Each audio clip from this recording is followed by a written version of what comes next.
Hey guys, welcome back to Star Wars Timeline. My name is Ben. Today I'm joined once again by Meg, and we're continuing our discussion of Star Wars The New Jedi Order series.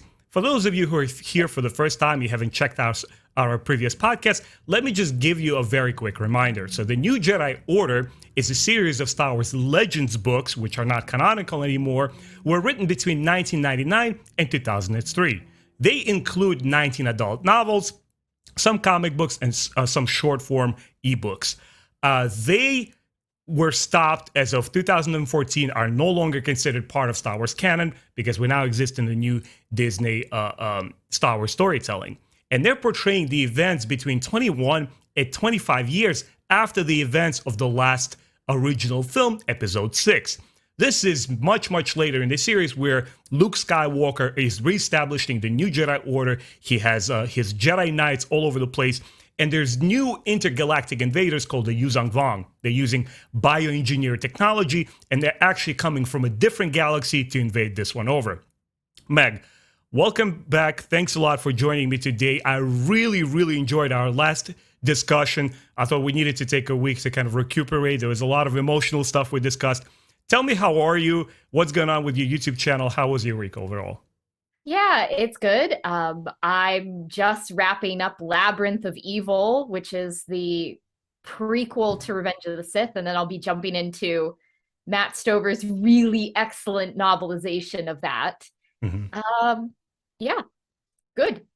You know, it's a lot of these books that I've read so long ago that in order for me to remember the plot, I would actually have to go back to Wikipedia and remind myself what it was all about. But it's funny how even throughout the years, I'm talking about over a decade ago, right? Yeah. What's left with me is the lasting impression. And especially Yeah. the books that I specifically just enjoyed a lot, that resonated with me with strong ideas or strong, plot twist at the end. For example, one of the books that I constantly enjoy bringing up is Shatterpoint. Right? Even after all of these years, something about that particular book stayed with me from the Clone Period era that I really enjoyed. Anyway, guys, let us get back on track. I'll give you a quick overview where we left things off in our previous podcast, and we'll continue from that part, okay? So we left off with the book Star by Star by Troy Denning. It was released in October of 2001. Quick spoiler, super mega spoiler alert. If you're not familiar with the new Jedi series, please turn away now. Guys, you have been warned. So we left off with a very tragic event.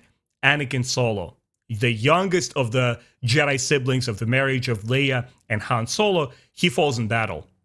His strike team was sent to the mission to kill the Voxyn, a new bioengineered warhound that these extra galactic invaders are using to specifically attack Force-sensitive Jedi.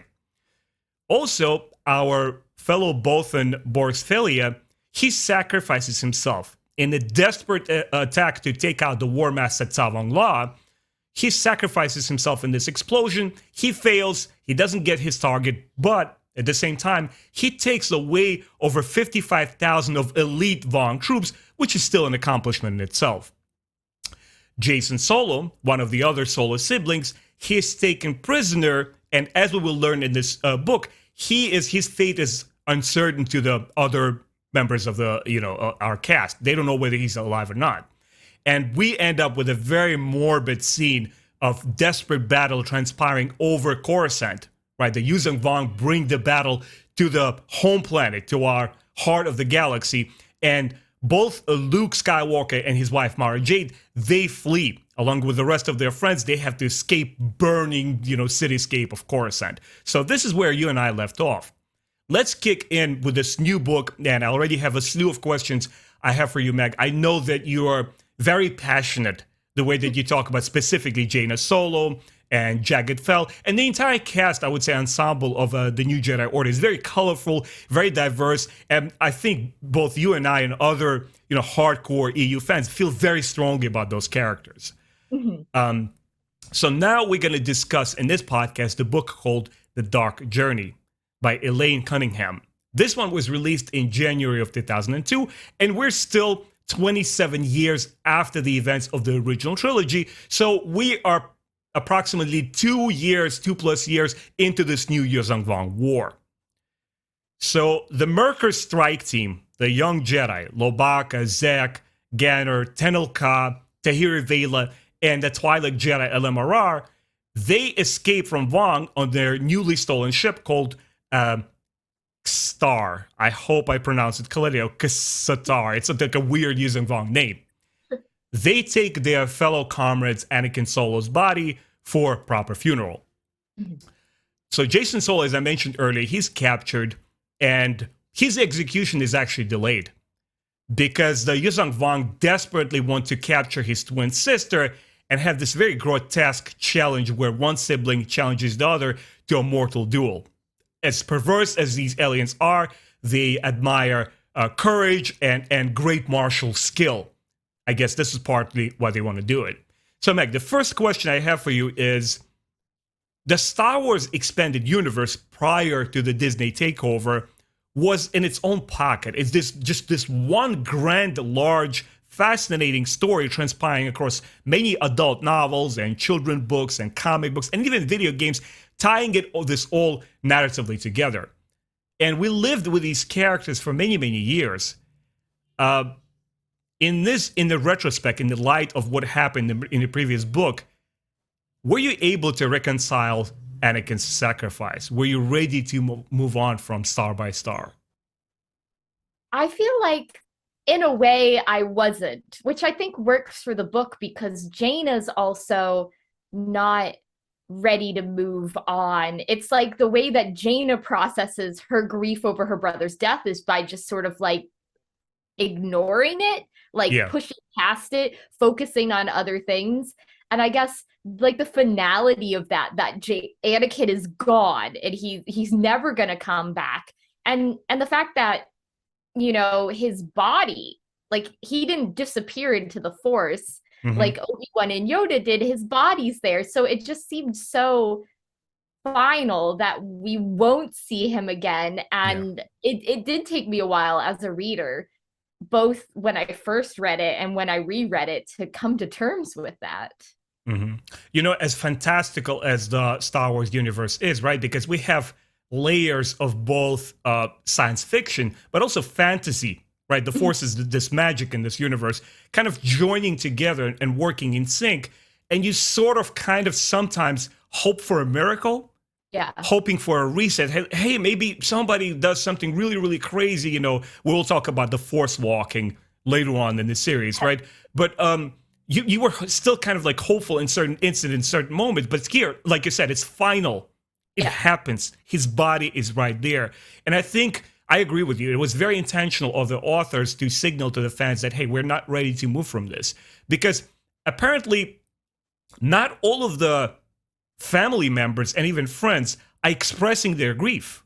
Yeah. It feels like the first aftershock, right? They don't have the time to reconcile anything. They're middle in this war. They just had like an awesome loss on the Coruscant. And everybody's not only grieving, they're desperate just to scramble and run away.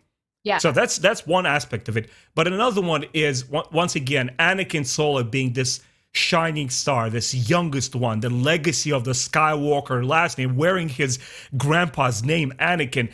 And now that he's gone, like, as human beings, where, you know, when our loved ones or friends pass away, we're not ready to let go. And I think it's a testament to the character that he was so well written that even though he appears years after Jason and Jaina would devise these characters in this universe, he had a much shorter time span that he appears throughout the books. Yeah. But he was so well developed that after he's gone, I wasn't also ready to move on and let go of this character. I heard from some of the fans, including one of my moderators for my group, Sean. He is going through the new Jedi Order right now. He is, like yourself, he's critical of some books. He criticizes some of the pacing. He enjoys other aspects of it. But him and we had this discussion a couple of days ago where he felt that the cast didn't properly mourn, but not through planning on behalf of the authors. He just felt like the Anakin Skywalker's character was Anakin Solo's character was sidelined too quickly, and the plot started just moving along. So in your case, Meg, how did you feel about it? Did the plot move away from this massive, colossal events too quickly, or did you feel like there was more to say, and the authors they did indeed pursue that and slowly kind of spread out what is happening with all of our characters throughout the books? I feel like in Dark Journey, especially, we have this scene with Anakin's funeral that they put his body on a pyre and they light it. And like that was such a touching moment for me. Like all these characters talking about, what they'll remember about him. But it's just it's one scene, it's one chapter. And I think part of the point of this book and then the subsequent books is that some of the characters, especially, are like in the denial stage of grief. So Mm-hmm. not really dwelling on their feelings about Anakin's death and what they thought about him and stuff. Some of them are. So I can see how people would feel like they moved on like really fast afterwards. But I think, like you said, with the war setting, it's almost you can't linger on your grief because there's so much to get done. I think, especially in Dark Journey, I really loved the seeds we got where Jaina was coming to terms with her grief. Mm-hmm. I do wish we could have gotten a few more of them, but I liked what we got. Yeah, I'm a fan of smaller scenes that are, when they're well done and they're impactful, they kind of punctuate the plot overall, but they don't dwell on things too much. I can't really have a full discussion with Sean because he has yet to complete this series. Right. But I can understand some of his criticism. He's kind of like, he's in the moment. He's looking at the structure of this new Jedi Order series, and his point of view is very different from yours and mine because we Yeah. both read it. You read it recently. I read it years ago. But anyway, moving on with the plot here. So the battle rages on Coruscant. We have the arrival of the Jedi, I believe he's master at this point, Kib Duran. Mhm. His X-Wing squadron arrives. Han and Leia are there. Luke and Mara Skywalker's also there. And all of them engage in this massive, massive battle. But all of them are forced to flee Coruscant. Our friends escape to the Hapes Cluster. And the Hapes Cluster also has endured a massive colossus loss, but not through the fault of their own. Mhm. They lose one of their major fleets 2 years prior at the Battle of Hondar. And we all know who is responsible for that. We'll get to that shifty character. I promise you guys. So the Hapes Cluster starts taking on the Yuzong War refugees. And we know that Prince Isolde, who we know from Courtship for Princess Leia, right, when they wanted to join in with the Republic through that marriage with Leia Organa, which she had to decline and say no, but he's now proclaimed the new leader.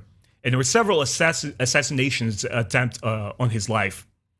In the meantime, his wife, Tenel Jo, that we also know from previous titles, she's perishing. She's slowly passing away, almost drawing a parallel to the sad moments with Padme Amidala, that Anakin has hurt her so deeply that she has lost the will to live. And but in case of Tenel Jo, it's because during the war she has a miscarriage. They had an unborn child that unfortunately perished, and she's losing her will to live. At the same time, Isolde's mother, Queen Tan Chum, whom we will spend some considerable time in this podcast as well. That's a whole separate character on her own. She's already seeking to replace her daughter-in-law. They had a strained relationship in the past that we also know from, for example, from the Young Jedi Knight series. What is your overall impression of the Hapes Cluster society before the new Jedi Order series kicked in, and once we get to this part of the story? I guess for me, Hapes has always been like Star Wars matriarchal Game of Thrones. That the people in charge are women, but they're bloodthirsty, especially the former Queen Mother. She, from when we first met her in Courtship of Princess Leia through the Young Jedi Knights books into this book, she like tries to kill people, she schemes, she's always grasping for power. It did feel very like especially when they all get to Hapes here, and then there's all this like court scheming going on. I know some people love Hapes, and there's aspects of Hapes I love, but it has always felt very, I guess, Game of Thrones, medieval fantasy stuck in the middle of Star Wars to me. Yeah, I was immediately thrown back and reminded of, the Medicis and the Borgias and the Yes. Renaissance, and there's all these Italian families and the bankers stabbing each other in the back. You guys might be familiar from the Assassin's Creed video games, particularly the Ezio trilogy. I knew about them because there is a wonderful television shows made in Russia based on those books by, I believe, an Italian author, and it's called Bloody Thrones. If I'm pronouncing it correctly, saying it correct translation, it was like a series of books based on Italian monarchy. So very interesting, very fascinating stuff. I particularly enjoyed the Hapis Society because not only because they're so conniving and scheming, and there's a lot of juicy stuff happening. Hey, who's gonna backstab who? Who's gonna come on top of it? Is Tai Chum is gonna win over our tactics superior? But it was just a very layered and fascinating culture. And aside from the fact that we judge them in positive or negative light, it's just very interesting how they're so much different from the rest of the galaxy. Yes. Yeah, If you come and you look at them as an outsider, you say, oh, they're all so bad, they're doing all these bad things. But you also have to take into account the matter of survival, the matter of superiority, and the matter of how they conduct their business and how they thrive as a society, as a star cluster. That's their way of doing things, and who are you to judge them? That's just the way they operate. Yeah, I think too their history is that they were pirates. So they're like backstabbing, murdering, stealing. Makes a lot of sense when you were like, oh, they were started by pirates. Mm-hmm. It's actually one part of the lore that I actually forgot.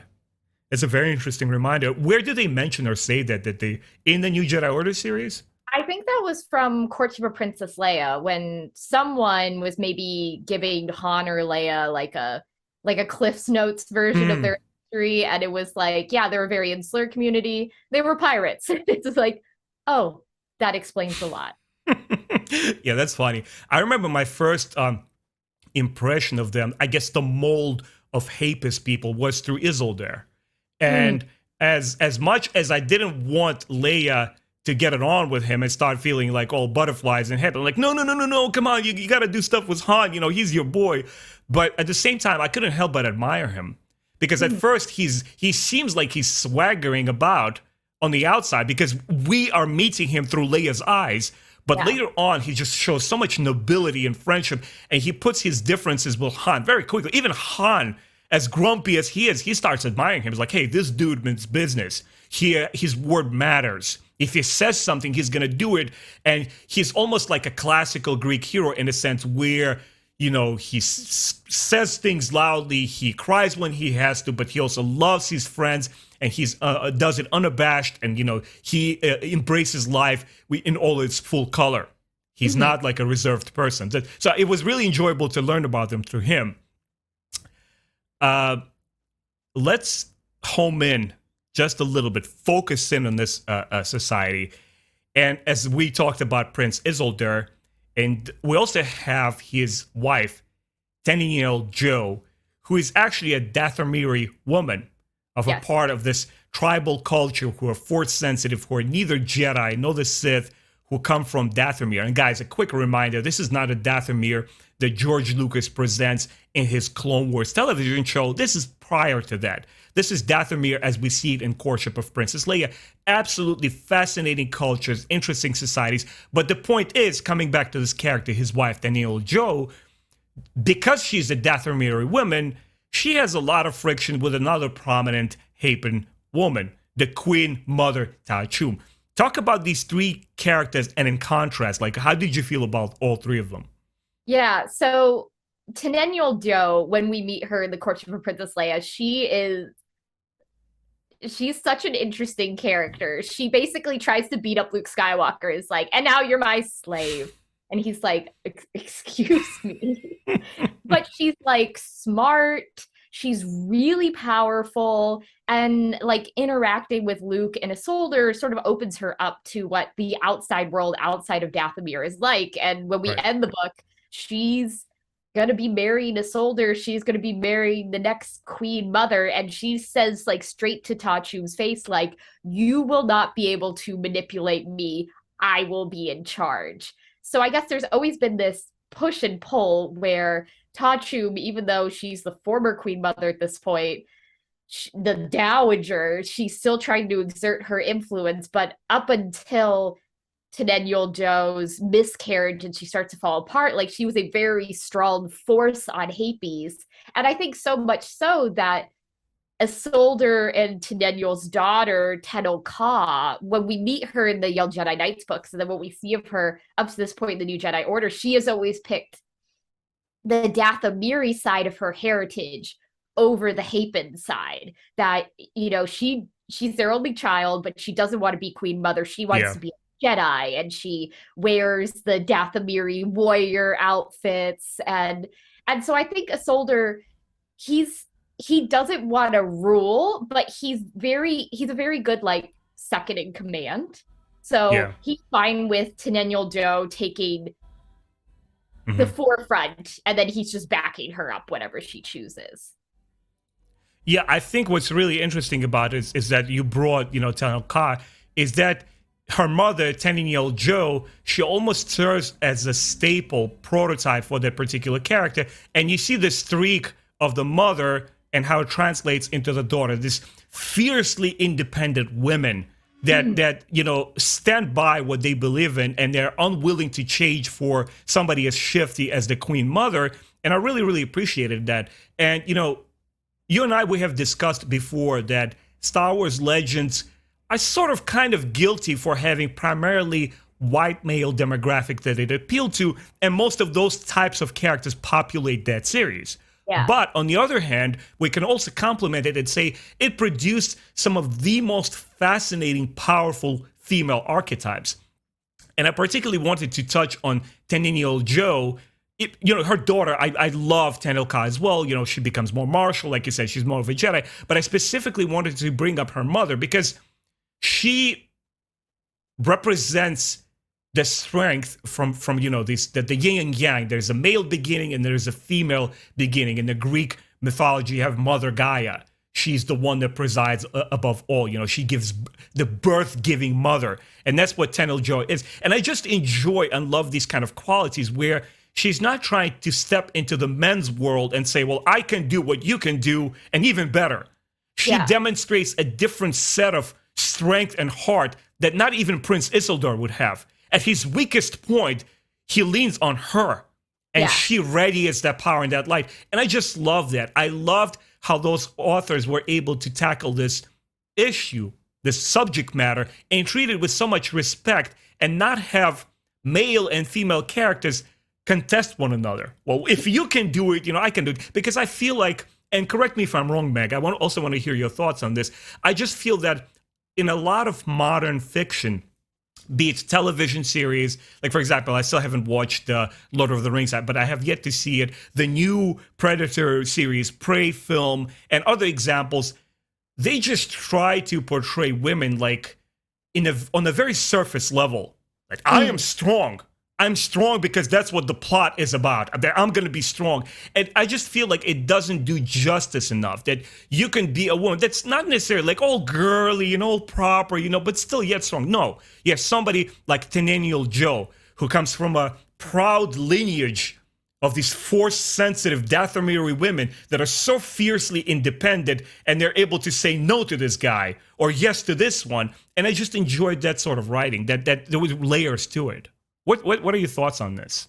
Yeah, I think one of the things I like so much about Tenennial Joe, and we don't get to see in this book because she's fading, but we've seen in previous books, is that she has almost like unique force abilities that, because she's one of these Dathomiri witches, like what we saw of her is that she could like conjure up winds. And so it's not like that she's, unlike her daughter, she doesn't have a lightsaber. She's not, dueling people, but she has this power which is unique to her and where she comes from. And I always found really interesting that the Dathomiri witches like would sing things and chant things, and that's like completely foreign to our concept of what the Jedi do. That it's just like this like one of a kind culture, and whenever she pops up I like to see her because she just brings a different like viewpoint and aspect to the stories. Yeah, definitely. I almost treated, I remember when I started reading The Courtship of Princess Leia, they're almost like the Native American tribes set in the Star Wars universe. Again, these people, society of people who are traveling from place to place, right, where they set up camps, almost like a nomadic lifestyle that to pursue their Yeah. game or wherever these rancors are because they need these mounts. But once again, I enjoyed a society where, I guess for a lack of a better word, gender roles are clearly designated, and Mhm. and one is not necessarily better or off than the other ones. It's just we do this and we do that, and we complement one another. And women can demonstrate just as much value and strength and men are, but in a different sort of way. And I think that's commendable. That's not something to frown upon and say, well, no, we're all the same. No, we're not all the same. Women can, like, for example, one of the strongest people I know in my life is my mother. And the type of strength that she demonstrates, I don't know that my dad would have that. But he's strong in his own different way. And that's a good thing. And I think when the two polar opposites kind of complement one another, you have a very rich and powerful and believable society like the Dathomiri witches. But we also have one other character that I mentioned earlier that influenced this society in a very significant way. So in Star Wars Legends, Han Solo has a cousin, Thraken Solo. And he went after this center point station, this ancient space station that he used in a desperate move as a weapon. And he attacks the Yuzong Vong. He wants to defeat them. But in doing so, he takes away the heart and soul of the Hapen fleet. Yeah. What is your response to this move? Did it feel to you that it was in any way justified, or he is a total asshole and there is no redemption for him? I felt like the latter. And Thraken is just such a trash person. From the first time we meet him in the Corellian trilogy to when he pops back up in the new Jedi Order, you're just like, oh my gosh, I'm sorry, Han. He's garbage. It's like, yes, he achieved victory, but at what cost? Like, I'm not sure you could call it a victory if you completely decimated the Hapen fleet and made Mhm. them have to withdraw from the war again. Like, it's like one step forwards, five steps back. Yeah. I remember when the Solo children were interacting with him, I believe in the Corellian trilogy. There's a lot of interaction going on between. We learn about the center point station, you know, the siblings, the twins, Jason and Jaina and Anakin. They vaguely knew that they might have an uncle somewhere, but then they meet him, and the first red flags are right there. Like, that's one uncle you don't want to meet. Like, this dude is creepy. He is scary. He is like resorting to all of these like violent, almost terrorist tactics. Like, who is this guy? He's crazy. He's not a Solo. We don't want to be associated with this guy. So you already had some character moments in that particular trilogy, which once again I love the expanded universe for, is that whatever was created there, it kind of trickles into the new Jedi Order, and then we meet this character once again. We understand where he's coming from. Like you Yeah. said, he's irredeemable. We understand what his next move is. And no matter how he tries to posture and present it to everyone else, well, I was just trying a new tactic, you know, versus using one. Like, no, we know you trash, man. We know you done messed up. You shouldn't have done it. And I also agree with you. Like, he was just not redeemable. Moving on with the plot. So we have our friends sort of lose hope. They think, most of the Jedi, the Strike Team, they believe that Jason is gone, along with Anakin, which is just a double impact. Everybody's completely disillusioned. And the only two are the Solo women. Leia and her daughter Jaina, they feel that he's still alive. And Leia, in her fierceness, she's not willing to let go. Partially because she's being this desperate mother who is not willing to accept even one of her son's death, but also because the Force is communicating to her, like, don't give up hope. Something is still out there. And this is where we begin to see Jaina's first brush with the dark side.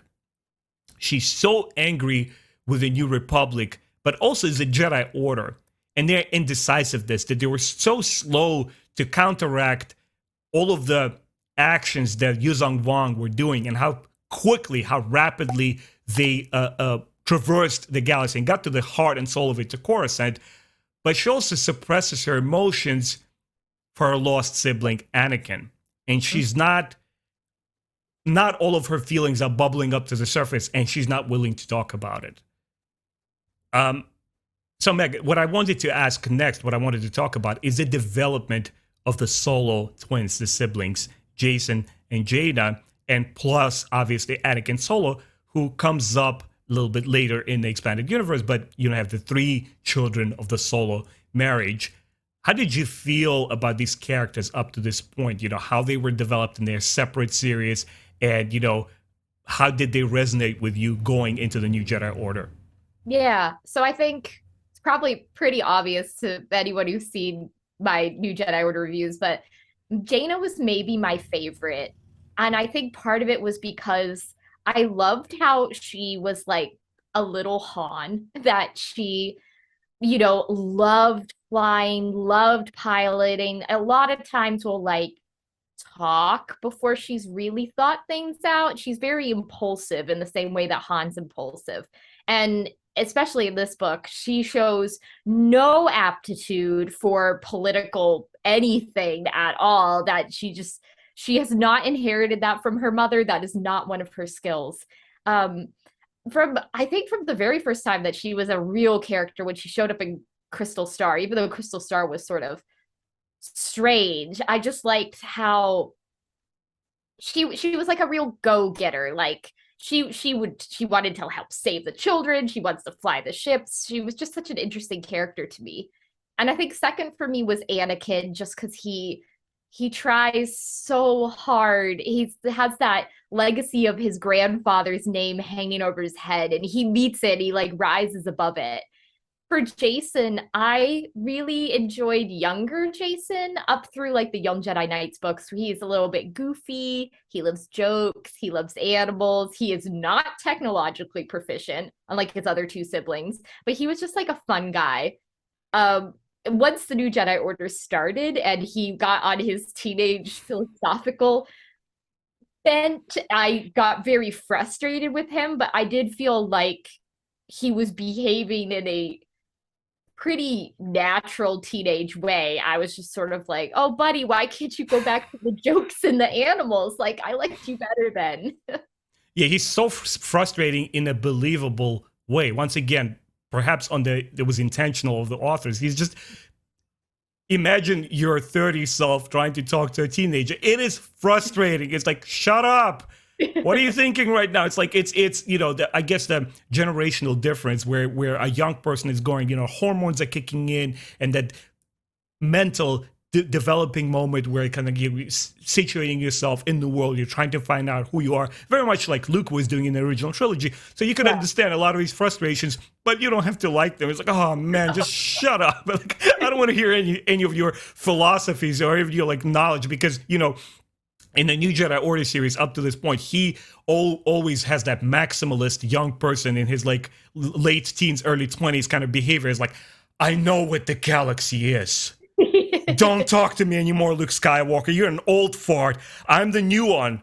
I'm the newest generation, and you're out with the old one. It's like, don't tell me how to live my life. But Jaina, yeah, she always was an ass kicker in all the right ways. Yeah. This is what I enjoy about her. She's character first, and then this action star later. Yeah. That's what matters to me. Whether we discussing a male character or a female character, it's, even when I watch casual action movies, give me bare bones minimum story. If I'm not invested, like John Wick, for example, it's a very basic setup, right? His wife, I assume you probably saw 1 or 2 of those. Yeah. Right, his wife gets, she dies, she has this dog, and you don't do this to his dog. It's a very basic premise.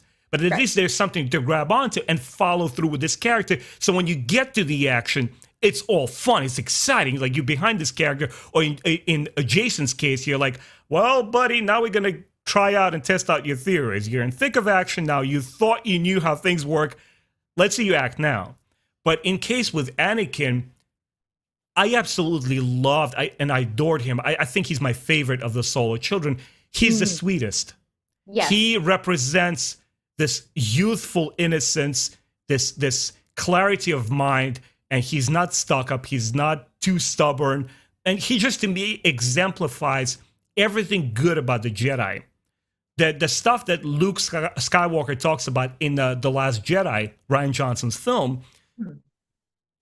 Aside from the fact how you find that portrayal of Luke Skywalker, the stuff that he talks about, the Jedi hubris, how they were acting throughout the entire Clone Wars series, how they were these just noble guys thinking that they were on the right side of history, versus this young person, Anakin, who's always probing in the dark. He's always testing ideas, and he's not committing to anything and saying, I'm right. Aha, Eureka, I finally figured things out. He never does that, and that helps me relate to him a lot more.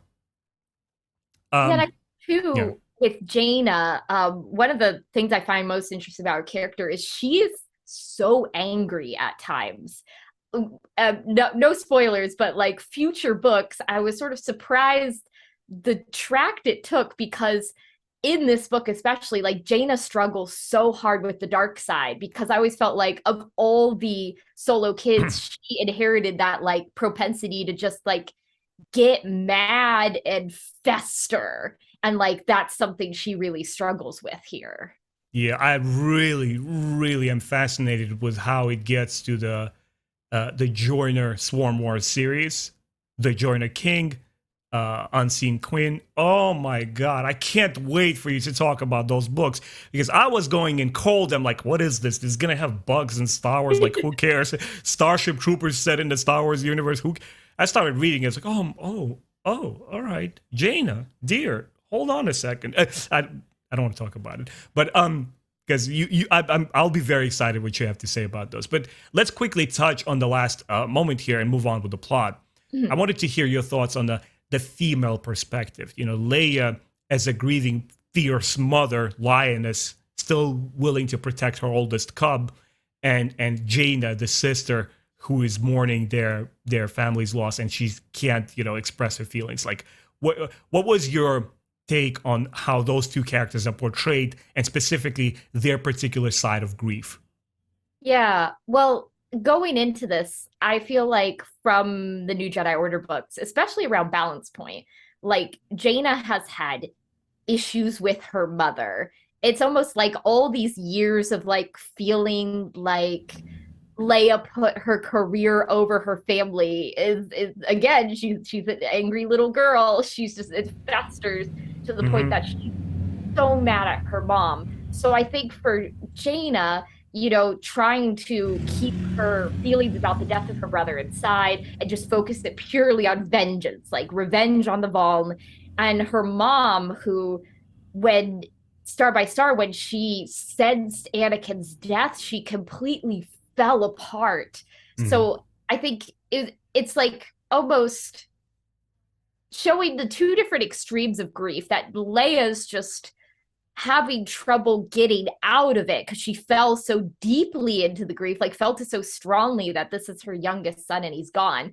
And Jaina isn't ready to express her grief yet. And they're at the two extremes, but it's almost like they need each other to cope with it and to get over it. Like, going forward, they need to mend their relationship, and then they can both grieve together for what they lost. I don't know. That's what I felt. It's such a grounded mother and daughter relationship, even existing outside of, if it wasn't even like science fiction, it was just regular fiction. It is so convincing, where Leia had to put her priorities in earlier books like Thrawn trilogy. She had to be by Mon Mothma's side. She had to be involved with setting up the new alliance. She just couldn't tear herself into pieces and be there for everybody, for Han, for her kids, for Luke, because Luke wanted her to train, become a Jedi. Like, she's all over the place, and you can understand where she's coming from, but you could also understand Jaina's frustration, because no matter what your excuse is, it's still an excuse. The kid needs you. Your daughter needs you.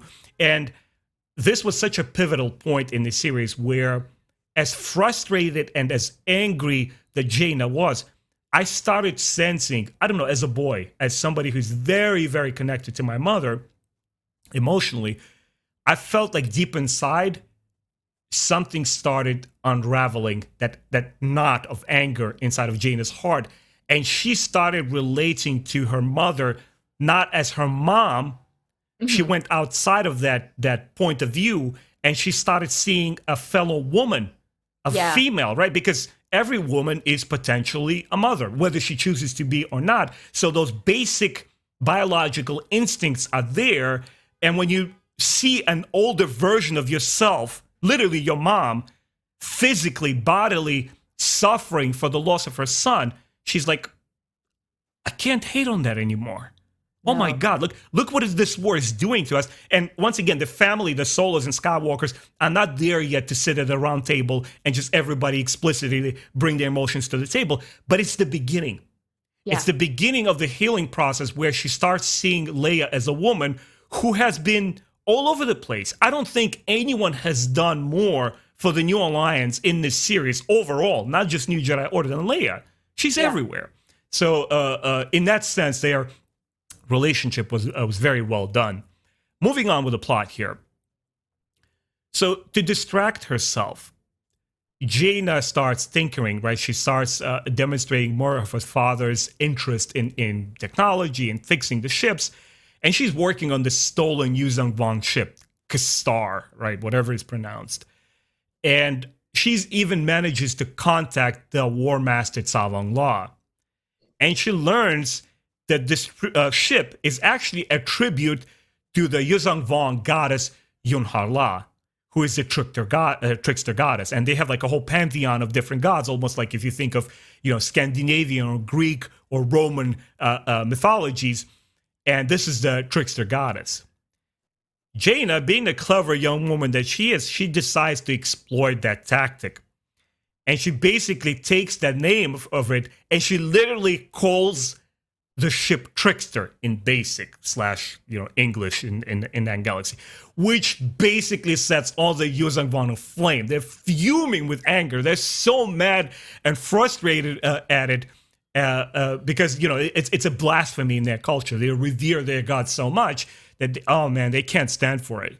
But we also see that young Anakin's body is finally cremated according to tradition on Hapes planet, and he's finally given in, to the Force. So I wanted to talk about something that you mentioned earlier in this podcast, Meg. You almost read my mind on this because it's an interesting topic, I think. The phenomenon of disappearing Jedi, right? We have Obi-Wan Kenobi and Yoda in the original trilogy, who both, poof, just disappear into the Force, versus Qui-Gon Jinn, who is not a Sith, right? He's a Jedi, but his body doesn't move on. And even in this series, which is written post the creation of the prequel trilogy, at least as far as the first film is concerned, The Phantom Menace, where we see Qui-Gon Jinn's body being burned. Same is happening here with Anakin Solo. Do you see it as a inconsistency, or is it like an intentional narrative distinction that they make? I guess when I initially saw it, I was surprised. I'm like, doesn't everyone like go into the Force? And then it was like, oh well, Qui-Gon didn't go into the Force. So then it's like, well, that has to be like they choose to. So then I suppose I was like, maybe him like opening himself up to the Force in that way to save all his friends, he didn't do the requisite Jedi thing to become one with the Force. I don't know. I think it was partially so that as fans we wouldn't have that thing to be like, oh, but like the miracle will happen, he'll come back, and they're like, no, he's dead, there's his body. But then it does also, like, with the addition of the stuff in the prequels, it adds like another element to it where you're like, oh, like it's them disappearing into the Force, that's like a special thing. And like I'm maybe Anakin wasn't old enough to learn that. Yeah, that's one of the prequels that I hated originally when it was coming out. It was so out of sync with the storytelling language of the original trilogy. I'm like, why would it take literally up until this point? Like, how convenient, only now at the end of the prequel trilogy, they suddenly learn how to disappear in the Force. What happened prior 25,000 year history of the Jedi? Nobody stumbled across the idea, oh, there is a nether realm of the Force. We interacted with this power for 20,000 years, but conveniently, only now it needs to happen because George Lucas decides that visually he wants to do this. And then he explains it later on at the end of, Revenge of the Sith. And that to me, again, I'm not trying to show that I'm, ignorant in some way. I understand what you're doing. I just don't agree with it. Like, I didn't like it one bit. I couldn't reconcile it in it because I felt like the Jedi, even if they're still in their hubris, is just too damn convenient. It's too near to the original trilogy timeline where, hey, by the way, we have this first dude, he learned a new little perk, how to like reappear from the Force, and we're gonna teach you, man. We're gonna show you. And they don't even address it in the Kenobi show, like how this whole shtick was done. Like, oh my god, dude, are you serious? Like, it's just to me just goofy and silly. I couldn't appreciate it because there's another aspect of it. Jokes aside, getting back to the serious matter, we see the original trilogy, and once again, Darth Vader, who, let's remember, at the end of the film, Return of the Jedi, he's redeemed. He is a Jedi restored thanks to Luke Skywalker's sacrifice and his willingness to lay his life on the line. He's burned. Yeah. Darth Vader, the good Vader, Anakin Skywalker's name, is burned. It's cremated. Versus an innocent youth, an example of the Jedi, Anakin Solo, who's a good guy from the beginning and doesn't have a mean streak on him. He's like a through and through Jedi, 120%. He's also cremated. How does that work, Meg? Like, explain it to me. Yeah, I don't know. I do think that there was a certain sense of wanting to do a callback to the funeral scene at the end of Empire Strikes Back, and just like, wouldn't that be sad? All this Jedi standing there, his body burns. But yeah, I don't know. Funerals in Star Wars are really interesting because we don't really see many. And like what we do see is either, Yoda going or like Luke burning his father's armor, but I guess trying to come up with like the Star Wars tradition, like you don't see one. Although Padme, they didn't burn Padme. She's in a coffin and goes floating on the bridge. She doesn't even demonstrate any Force powers, which I felt was a complete rickroll. I'm like, why does it have to be an immaculate birth of Anakin? But why can't Padme show that she's Force sensitive too? And her genetics were also involved in giving birth to these two twins that will restore the balance to the Force. Like, what gives, man? Yeah. But only his Anakin side. I guess maybe George wanted to hyper focus and keep it idealistic in terms of story. Like, no. The focus of the story is Anakin. No two ways about it. He's our guy. But I just don't see any reason to. But also, here's the thing. Again, I'm a fan. I'm a kid from the 80s who grew up with the originals. And even though the word Sith was in the script for the original film, as we learned, the making of the original Star Wars movie, because it was never addressed in the actual trilogy, the child kind of takes what he's shown on screen and he takes it for a spin and interacts with our own imagination. And I specifically remember that Tarkin addressing Lord Vader on the Death Star, and he says, "You, my friend, are the last that is left of your religion." He's referring to the Jedi religion.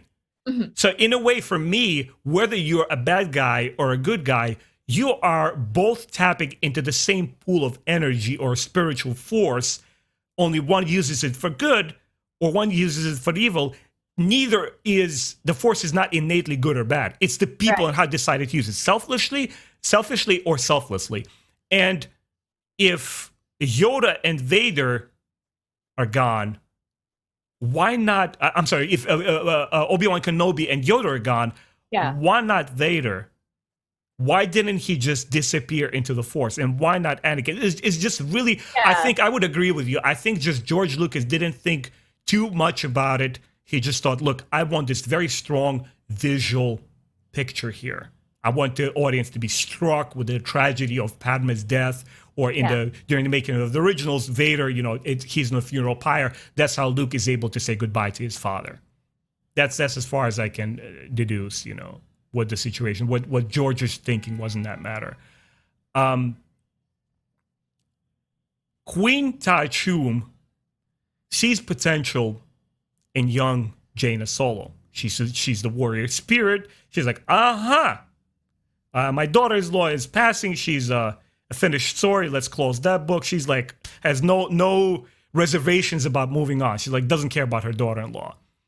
She immediately starts weaving new plots. She's like, let's see if we can have a new arrangement, and I'm gonna marry my Prince Isolde, my son, who is at least 20 years senior, to this Jaina Solo, because it's not creepy at all. Yeah, no, not at all. Yeah, this is how marriages take place. This is how Hapes Cluster people do their thing.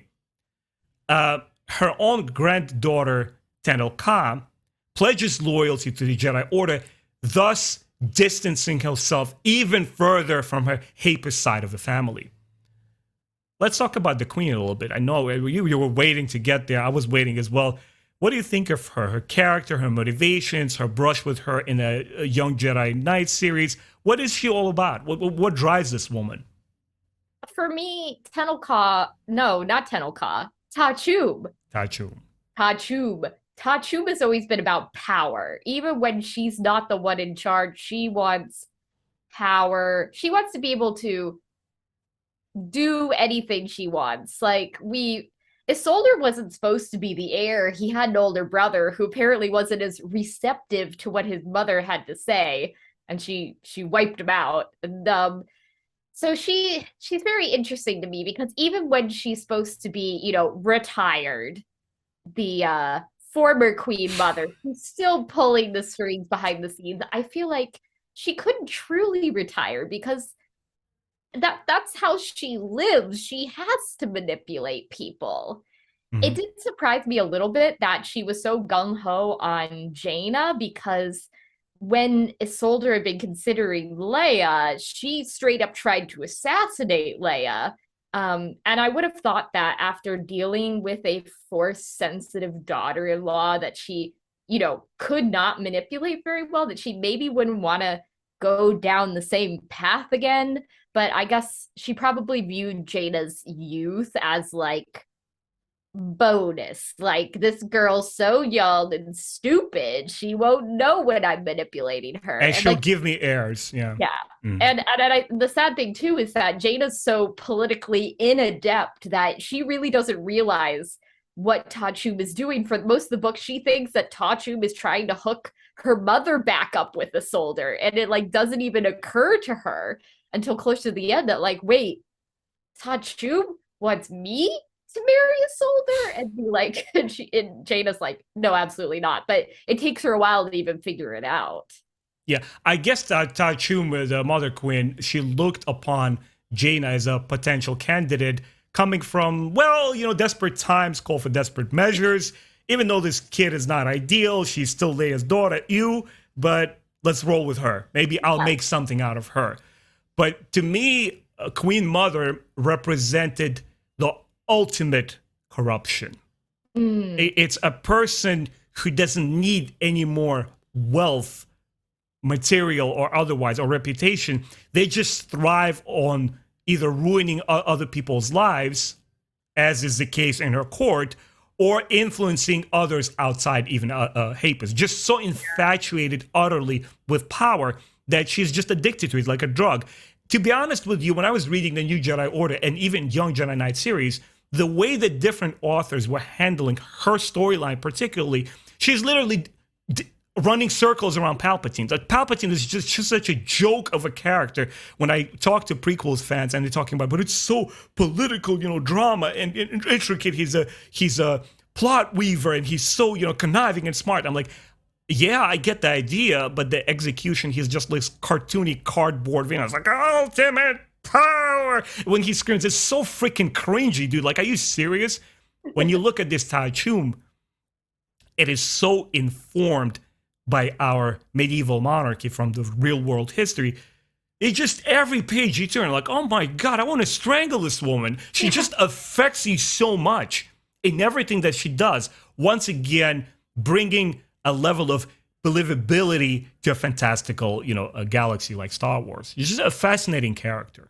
Yeah, I'm glad that Tachum has never aspired higher than the Hapen cluster because you're right. She just constantly is running circles around people, and you're like, if she'd gotten out into the greater galaxy, like, what would she have done? Mon Mothma, the all of the Bolton rulership, they would not stand a chance against. She was just run through the bodies, man, straight to the top. Moving on with the plot. So we're back to Jagged Fell, our ace pilot, the son of Baron Suntir Fell. Him, who is dedicated to the Chiss fleet, he arrives back in strength with a full force with a Chiss fleet. They come to Hapes to support the new alliance. Mm-hmm. He had a major loss earlier in the Battle of Ethor, yet he's here because in the thick of events because he knows he needs to help. Kib Duran decides to join that same fleet and says, okay, here's my squadron. I'm willing to help as well. And Jaina becomes his apprentice. Oh boy. Kib Duran and Jaina Solo's apprenticeship. It's really weird. It's really awkward, and it's bordering on intimacy. Yes. Let's break it down a little bit. What's going on there? What's the decision behind Jaina's acceptance and saying, yes, I will become your student? I think that Jaina has right now on her revenge track. She's seen that like Kuiper gets things done. And so I think that she views joining Kuiper because he had said, hey, why do I become your master all the way back in Rebirth? But it didn't feel like a serious offer. And I think it shows that it wasn't a serious offer when in Dark Journey, Jaina goes, yeah, I want to be your apprentice now. And he's sort of like, oh, okay. And it's there's a really weird vibe going on with them because starting back in Rebirth, it's almost like this romantic interest and Kuiper's part, and she's aware of it, and it's very uncomfortable to read just because of the age difference between them, that Kuiper was essentially like treated by Han as his younger brother almost in a way, and then here's Han's daughter, and they're like 16 years apart. It makes me really uncomfortable. But I think that Jaina becoming Kuiper's apprentice is really good for Kuiper because he sort of sees the dangers of his approach, that what he was advocating for when you're skirting the dark side, like it's so dangerous. She's constantly saying, oh, I'm going to do this. And even Kuiper is like, are you sure? Chill out a little bit. It's like this is the turning point for him. When he sees like his ideas put into action, he realizes, oh, those are bad ideas. We should not be doing that. They're so interesting, but their interactions make me so uncomfortable because of those weird romantic undertones through everything. Yeah, it definitely read weirdly, but I also had like a different read on the situation as well. First of all, I got to say, the moment that I read about Kib Duran, obviously Timothy Zahn's creation, right, in the original Thrawn trilogy. Kevin J. Anderson's creation from the Jedi Academy trilogy. Yeah. My fault. You're right. He's Han finds him on the Kessel. He was instantly a fascinating, almost like a tragic hero type character for me. And despite me not liking some of his personality, well, that's how all human beings are. Yeah. I'm pretty sure if I got to know you much better, we became fast friends for 10 plus years, you would find something about my personality that you didn't like and vice versa. In your best, closest friends, in your family members, certain traits that you just don't like. That's what humans are. We're multifaceted, beings. But he was always relatable to me, always interesting. And I was looking forward to seeing his maturation, his growth in the new Jedi Order series, and how he's taken down a peg, and how people around him, his social environment, obviously the Jedi, but also others, influence him and inform his decisions. And I believe he grows into a potent Jedi, a useful Jedi, a force kind of not necessarily up in opposition to Luke Skywalker, but somebody who presents an alternative view, which in the beginning might have been extreme, but Right. it grows into the seasoned and mature. And he says, "Okay, Master Skywalker, if I was out of line before, maybe we really need to look at this way."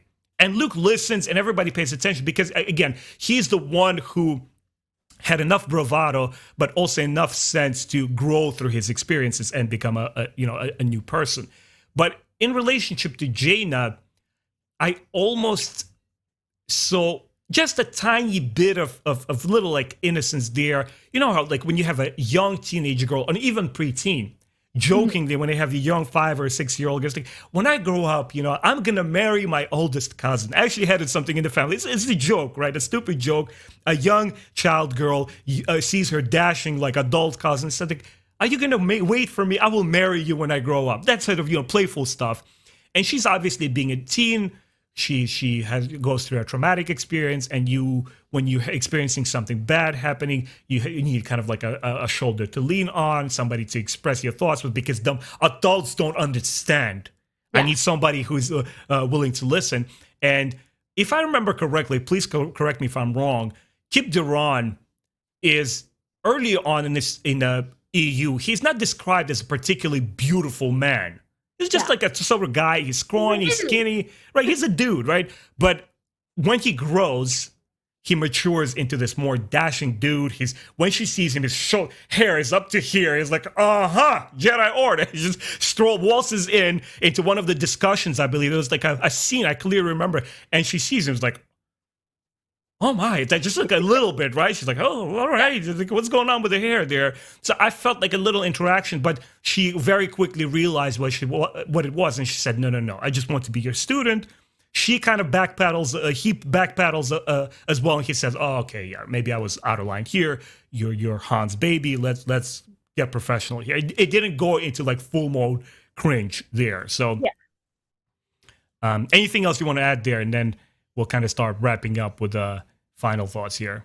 No, I guess just the weird thought that Kype's interactions with Jaina, for some reason, have always reminded me of Lori from Little Women, where it's like he encounters his family and he loves them so much and he like wants to become part of the family. And I think that maybe is an aspect of him being like, "Hey, I'll be your master." Just be like, Han is like helped him so much. And so I guess be deep in the recesses of his mind, he's like, well, if I could help Han's family, it's like how he pays it back. I don't know. He's always given me Lori vibes somehow. Yeah. So we're coming now to the conclusion of this book. We see that Tenennial Joe, she dies from poison. Once again, Tai Chum schemes. And Jaina completely refuses to offer. She's like, "Ew, get away from me. I'm not going to be your princess, your queen." Tenel Ka is chosen as the next queen of the Hapes Cluster. Jaina's experiments with the Yuzong Van chip and its technology are fruitful. She's able to scramble the signal and hide with the ship. And she's able to fool around a couple of Vong, take them on a merry chase, up to a point where they just completely shamed. They're devastated. Like, "Oh my God, we can't catch this girl." And one of the warriors who I think was responsible for tracking her, Kalila, he's so angry that he commits suicide out of humiliation that he wasn't able to catch her. And obviously, the war goes on. So in closing, Meg, I wanted to just kind of like summarize this whole book. What was your overall impression with this novel? Particularly, I wanted to hear your thoughts on the pacing after the very bulky storyline and very intense star by star. Yeah, with Dark Journey is a very small book. It's like paperback, 300 pages. And with it, I feel like there's a lot put into the story because we have Jaina and her grief and her discoveries with the use of all technology and how she's slowly starting to build up this trickster persona against them. But then at the same time, we also have all the Hapen court intrigue and Tenennial Joe dying and Tachum, scheming and Tenel Ka slowly coming to the revelation that, she needs to accept responsibility and become Queen Mother, to the point that I almost wish we had gotten 2 books. I would have loved a book like solely about Tenel Ka, but I can understand how she maybe isn't a big enough character at this point for them to have given her own book. But I feel like if that were the case, then I would have loved a 300-page book just about Jaina and her journey of grief and skirting the edge of darkness and then coming out of it, and then all the Hapen stuff, because I love the Hapen stuff, but I feel like, at least for me, every time we cut to the Hapen stuff, I was like, no, no, no, come back to my girl Jaina. I need to know how she's doing. So usually I don't say I got 1 book and I wanted 2 books. Usually I'm like, oh, they could have cut this plot line, but like it was the opposite here. I feel like they could have expanded it even more. I think it also had to do with, just for lack of a better word, practical or marketing decisions, where it's weird, a lot of fans love to prop expanded universe on a pedestal like this was this ideal thing, but there are hardly any books starring fully dedicated to female characters. Yeah. You can't pull out a book out of the shelf. In case of Jaina, we at least got one where she's a central figure, but you don't get books like, oh, this one is just there's one about, I believe, Choices of One, about Mara Skywalker when she's the hand of Emperor's hand. That one still has Thrawn and Luke. Right. It's still, it felt like the marketing, or maybe the demographic wasn't as diverse as it is now, where they just didn't trust enough that all female cast or a female-based novel would, for some reason, sell, which is really weird, because as many fans as I talk to, everybody loves Jaina, everybody loves Tenel Ka. From the moment that you encounter Star Wars, if you really enjoy something passionately, you don't separate it, like segregate into, these are my female heroes, these are my we don't do that. We follow strength, we follow courage, we follow good storytelling. This is what I'm looking forward to in the new Lord of the Rings show. I'm about to watch it with my brother. I don't know, have you seen it? I haven't seen it yet. I keep getting ads on my phone from Amazon. They're like, we know you're gonna watch it, watch it, right? Yeah, I don't care about a character saying, I'm strong because I'm a woman. Like, it's a point which is so hard to get across, especially on Twitter, where people are like, oh, what are you, man? Like, are you a bigot, bro? Like, you don't want strong women characters? No, that's precisely what I want. Yeah. I want characters. I want somebody that I can rally behind and feel an emotional connection to and say, this is indeed a strong character. It could be a Wookiee for all I care, right? I think that's what appeals to people.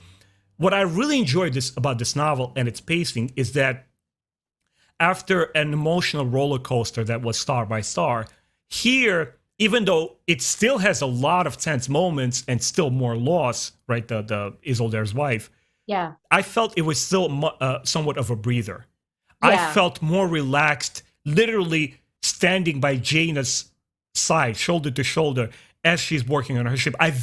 Meg, I vividly remember visually those scenes where she's just working on her ship, because it allowed me to breathe a little bit. Like, oh man, okay, no ships are exploding, no planets are being taken over. I'm just here. Let me breathe a little bit. Let me spend time with this character, see what this girl is going through. And I love the sort of prose where the author doesn't literally spell out to you what the person is feeling. Mm-hmm. They're showing you what they're doing, a certain action, and it invites you, the reader, to say, oh man, she's doing that because she doesn't want to think about all of that bad stuff. You know what I'm saying? The character becomes yours. You take ownership of that character. So I really appreciated the fact that this book just took a slower tone to it. What I like too is that not all of Jaina's problems are solved by the end.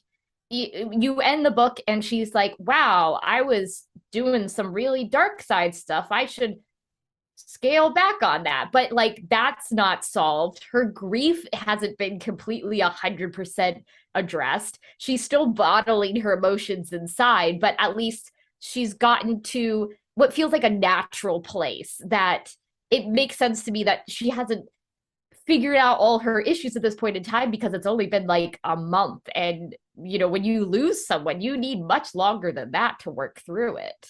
Yeah, absolutely. 100%. Yeah, you said it beautifully. Um, how did you feel, again, just to reiterate the point, I know we talked about this. How did you feel the novel treated Anakin Solo's death and his funeral? I I wish there could have been more, but I thought that what there was like really respectful and well done, that you really got to see how much his death affected like so many different people, like beyond the Yeah. Solos and the Skywalkers and beyond Tahiri, like all the Jedi that attend his funeral, like they're all devastated as a result. Like it's not just a loss to his family, but a loss to the entire Jedi Order. Um, I wish that there had been a little bit more of Jaina thinking about him and stuff, but I can understand why there wasn't, because it felt like her progression of grief felt natural to me, and I understood like why she wasn't dwelling on him, although maybe me as a reader wanted her to dwell on him more because I was still feeling his loss. Yeah. Not to ask for, sympathy, but just to relate to her character a lot, because I was mentioning to you, off screen, that this series, the New Jedi Order, helped me through like the darkest part of my life. So when my older brother passed away, I was sort of in sync with her character. When somebody that you love dearly passes away, you don't just resolve everything, like download the whole package of emotional things that you're supposed to experience and just move on with your life. Yeah. It's just like little knots here and there that you unwind years. Sometimes it takes. I mean, it's been he passed away in 2001. I Mm, can't believe it. It's been like 20 years, right? So some things take a year to reconcile. yeah. Others like 15 years. Others like you're still point where it is so believable and natural for people to shelf their deeper emotions, and then out of nowhere, out of blue, even when the moment doesn't call for it, you take it out and it just splashes right in your face. And you're like, oh my God, where's this coming from? I Yeah. guess I can't explain it. I'm not a neuroscientist, but I guess your subconscious mind or something like this. So in the novel, I think they probably have done either some research or it was just a happy accident where she's incrementally through the series is figuring she's navigating that loss. Yeah. Um, and the final question I have for us, and before I ask this, Meg, once again, it's fascinating to talk to you about the New Jedi Order. I'm having tons of fun here. This has become my favorite podcast. I would never imagine in a lifetime that I would just sit down and literally talk about 19 epic books of Star Wars with someone who's just as passionate as I am. Because I had only one other friend when I was still working in a comic book store. This dude used to come in through my store and he's like, Ben, check out the next book. It's like it's only other person I could bounce ideas with. So you're, you're even more versed than that other person. So it's really interesting to exchange ideas. Thank you so much for joining me today, guys. I'm gonna drop, as usual, all the links to Meg's channels where you can find her stuff. Please go check it out. She does amazing, amazing Star Wars book reviews. It's tons of fun. But let's wrap it up with this final questions. How does the New Jedi Order series changes tonally from this point forward to you personally? I think for me, this is like, well, not so much, but this is like a turning point. That things are not gonna get as bad as they were in Star by Star. So Jaina's working through her grief. She still has a lot of stuff to work through. And even in the next few books, still she's working through stuff. But it felt like we've seen the worst that could happen and it's gonna get better. And there'll be like setbacks and they'll have defeats and they'll fail, but we're not going to be put through the emotional ringer to the extent that Denning did to us in Star by Star. It's like, all right, it's been 2 years. They're gonna beat this. It may take a while, but they'll beat this. Yeah. I think the success of the literary Star Wars characters is that if Luke, Han, and Leia's journey is literally over at the end of episode 6, there's a finality to it.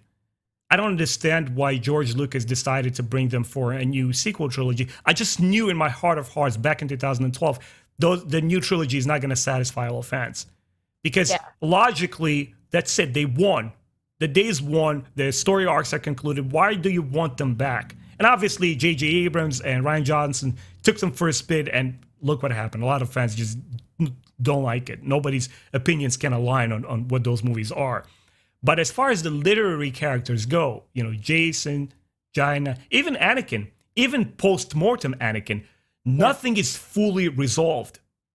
They don't give you just like a final chapter and this is where the character ends up. No, up until the last. And, you know, I just recently made a video about the Sword of the Jedi petition, right? That they were supposed to make, and it was a canceled trilogy. I was like, hey guys, if you're interested in it, just go sign the petition. Anyway, it's not to self-plug, but the idea behind it is that when you look at those expanded universe characters, there's still more stories to tell. There's still more corners to turn around and see what is going to happen to this character next.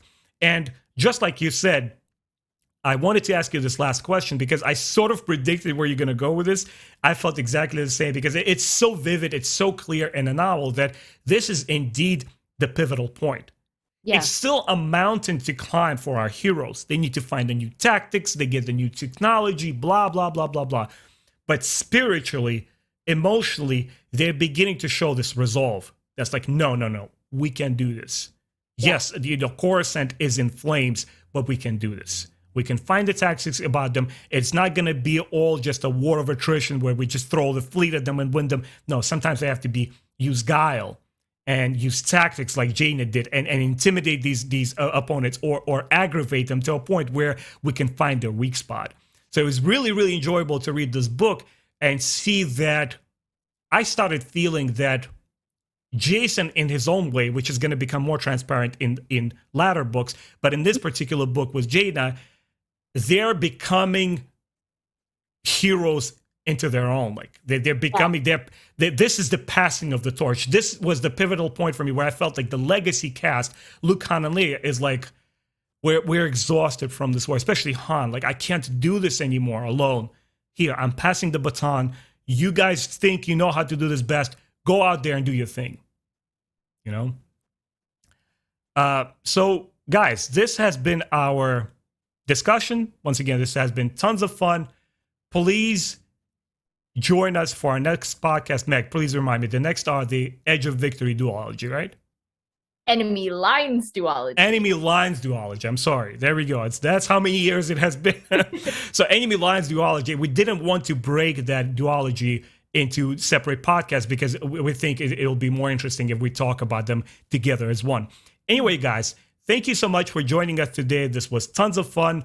Don't forget to subscribe to the channel, hit that bell button so you don't miss our future discussions, and please go ahead and check out Meg's channel. Nothing but awesome stuff over there. And we'll see you guys next time. Take care, everyone.